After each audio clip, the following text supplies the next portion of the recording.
우리 함께 하나님의 말씀 보겠습니다. 함께 나누실 하나님의 말씀은 요한일서 5장 13절로 21절까지의 말씀입니다. 요한일서 5장 13절부터 21절까지의 말씀.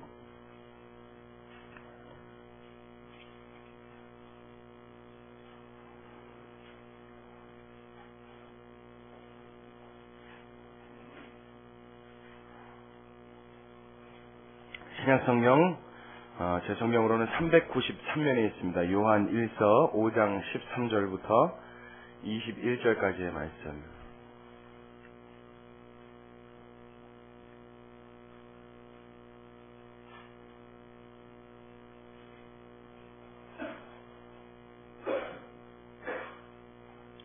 요한일서 5장 13절부터 21절까지 다 찾으셨으면 우리 같이 한 목소리로 너무 함께 같이 읽기는 길죠? 우리 교독하겠습니다. 제가 먼저 읽겠습니다.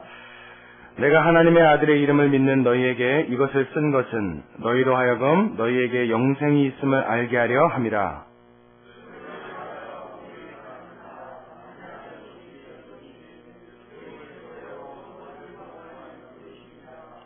우리가 무엇이든지 구하는 바를 들으시는 줄을 안즉 우리가 그에게 구한 그것을 얻은 줄을 또한 아느니라.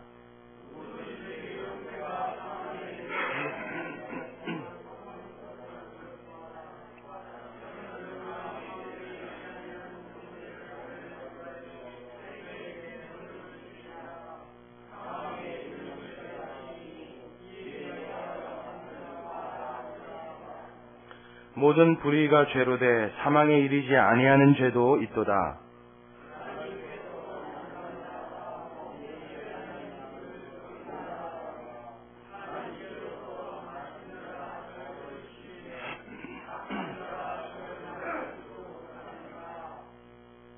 또 아는 것은 우리는 하나님께 속하고 온 세상은 악한 자 안에 처한 것이며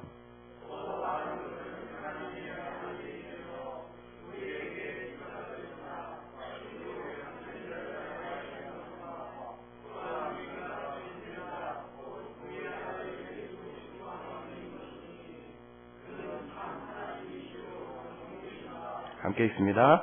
자녀들아 너희 자신을 지켜 우상에서 멀리하라. 아멘. 할렐루야.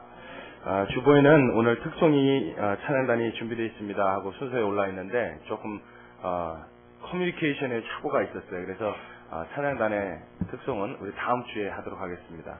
다음 주에 우리 찬양을 듣고 오늘은 말씀을 듣겠는데, 자, 우리 요한일서 5장 13절부터 21절에 나와 있는 이 말씀의 내용이 참 어떤 면에서 보면 우리의 마음속에 약간 의혹을 불러다 줄 수 있는 어려운 부분도 담고 있고, 또 어떤 측면에서 보면 참으로 심오한 깊은 의미의 하나님의 비밀을 담고 있는 그런 내용이라고 볼 수 있습니다.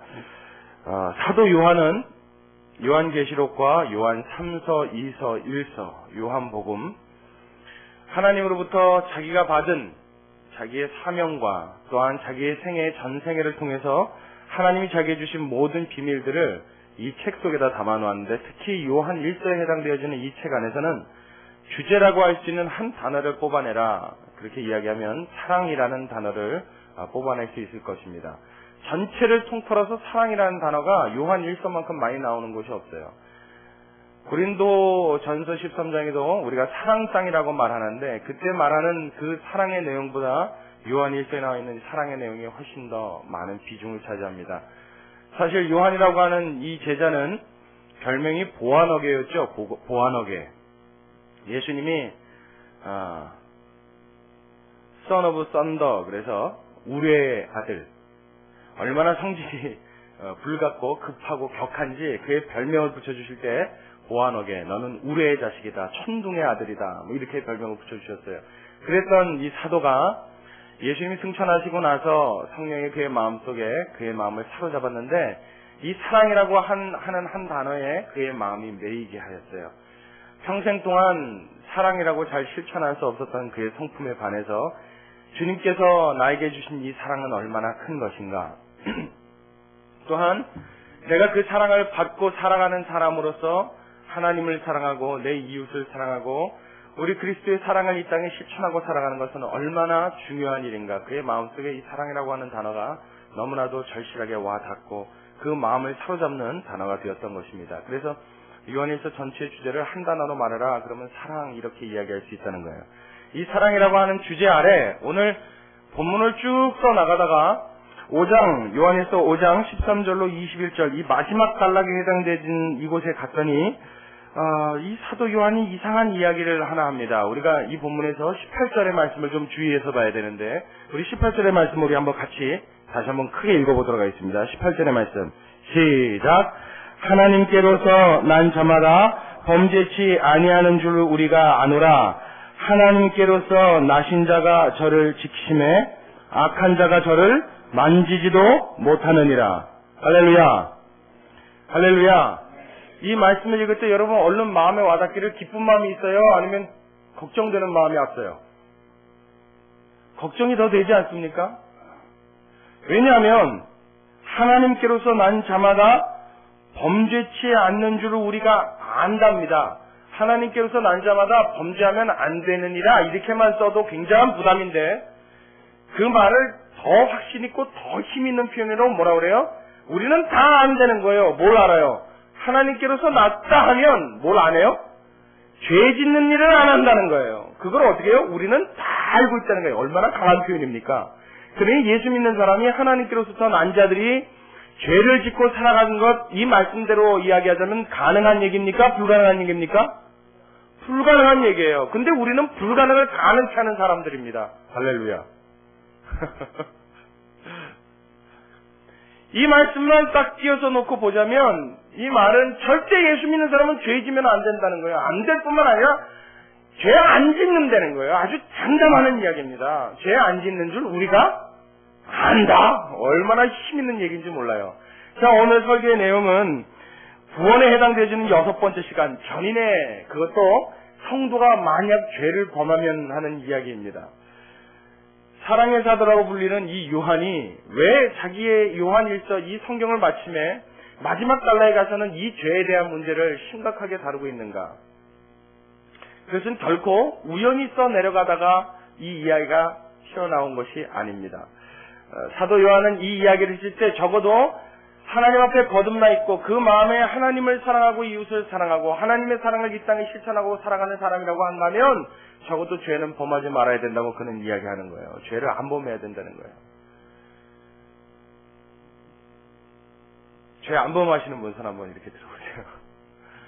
시켜볼 필요도 없죠. 우리 중에 근데 죄 안 범하는 사람이 하나도 없습니다. 자, 과연 그렇다면 이 본문을 썼던 사도 요한도 죄를 안 범했을까요? 그의 생에 죄됨이 정말 없었을까요? 그가 말하는 죄를 범치 않는 줄 우리가 안다는 이 말은 도대체 무슨 뜻이기에 그는 이렇게 호언장담하면서 이 말을 할 수 있었으며 또한 이 말씀을 받는 저와 여러분은 이 말씀을 놓고 어떻게 살아가야 하는 것입니까? 이 말씀에 하나님께서 주시는 특별한 깨달음이 있게 되시길 주의 이름으로 축원합니다. 축원합니다. 자, 오늘 이 본문의 말씀은 이런 내용입니다. 사실 18절만 띄워놓고 보면 우리를 굉장히 당혹스럽게 했고 당황하게 하는 말씀인 것은 분명합니다. 그런데 그 앞절에 나와 있는 본문도 우리가 함께 읽어야 이 말씀의 내용이 풀립니다. 자, 13절부터 우리 다시 한번 보겠습니다. 여러분들 눈으로 따라오십시오. 내가 하나님의 아들의 이름을 믿는 너희에게 이것을 쓴 것은 너희로 하여금 너희에게 무엇이 있게 하려고요? 영생이 있음을 알게 하려고 이것을 썼다. 이미 너희 안에 무엇이 있다고 그래요? 영생이 있답니다. 하나님의 사랑, 하나님의 사랑, 하나님의 사랑을 노래할 수 있는 자, 이 말을 바꿔 말하면 예수를 믿는 자, 그 하나님을 아는 자, 이 사람들 속에는 무엇이요? 이미 영생이 있다는 거예요. 그 영생이 있는 이 사람들에게 자, 그를 향하여 우리의 가진 바 담대한 것이 이것이니 그의 뜻대로 무엇을 구하면 들으심이라. 하나님 앞에 이미 영생 있는 우리가 할 수 있는 것 무엇이요? 담대한 마음을 가지고 하나님 앞에 나가서 무엇인가를 구하면 그 하나님께서 어떻게 해주시겠다는 거예요? 들어주시겠다는 겁니다. 구하는 것마다 하나님께서 들어주시고 응답해 주신다는 하나님의 약속을 너희로 알게 하려고 이것을 썼다 이렇게 이야기하고 있어요. 자, 15절에 우리가 무엇이든지 구하는 바를 들으신 줄을 안즉 우리가 그에게 구한 그것을 얻은 줄을 또한 아느니라. 우리가 구하는 것에 대해서 하나님이 이제부터 들어주실 테니까 그 다음에 뭐요? 누구든지 형제가 사망에 이르지 아니한 죄에 범하는 것을 보거든 이제 어떻게 해요? 구하랍니다. 자, 무슨 내용인지 여러분 이해가 가세요? 우리가 다 무엇을 받은 자요? 하나님께로부터 영생을 받은 자입니다. 아멘. 아멘. 우리가 다 하나님께로부터 영생을 받았어요. 왜 그렇습니까?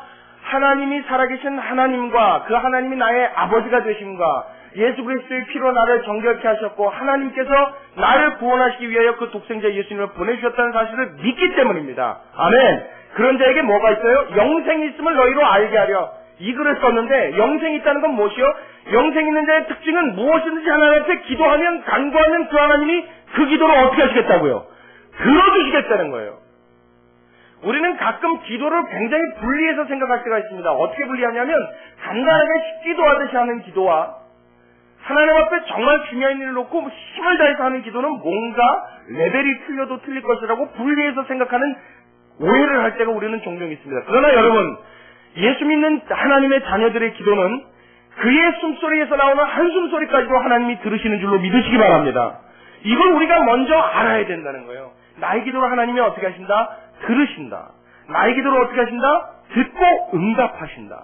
나의 기도를 어떻게 하신다? 하나님이 귀 기울여 주신다. 할렐루야.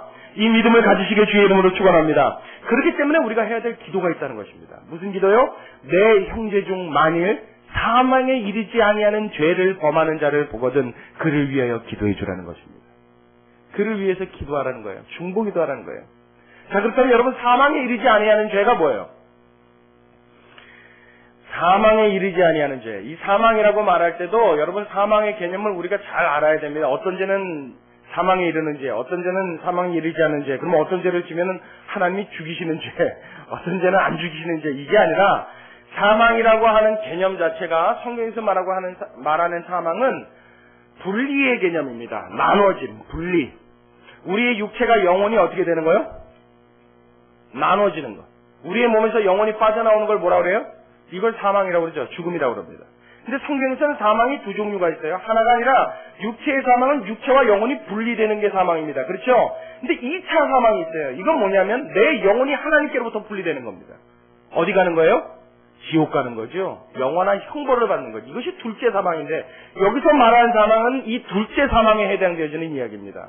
어떤 죄는 하나님과 나를 분리시키는 영원히 형벌을 면치 못하는 죄도 있는데 어떤 죄는 이 형벌에 해당되지 않는 죄도 있다는 거예요. 그 말이 무슨 말입니까? 우리가 평상시에 지는 모든 죄가 일반적인 범죄가 이 죄에 해당되어지는 거예요.